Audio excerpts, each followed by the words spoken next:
15.3 million employed Kenyans, which constitutes 80% of the country's workforce, live in poverty. Their incomes cannot give them and their families a decent living. More than 100 Kenyans died during the protests. Some are still missing. Their families are still having sleepless nights and traumatic days. These extrajudicial eliminations, plus the poverty figures, are a national crisis. But you wouldn't know that if you looked at recent newspaper headlines or large percentages of social media conversations. Instead, you will see these headlines about the deputy president's looming impeachment.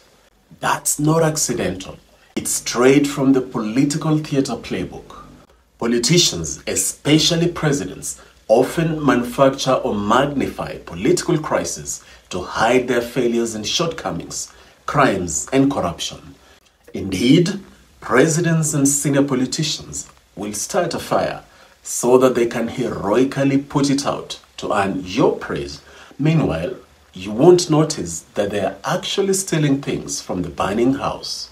Political scientists like our wise uncles and aunts and grandparents and Professor Samuel Huntington, formerly of Harvard University, have warned that political leaders seize upon cultural and societal divisions, amplifying them into conflicts that divert attention from governance. The professor's clash of civilizations theory wasn't just about foreign relations. It also illuminated how rulers pit communities against each other, using internal strife as a tool that masks their incompetence and corruption.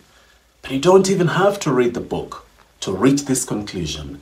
You just have to read the streets.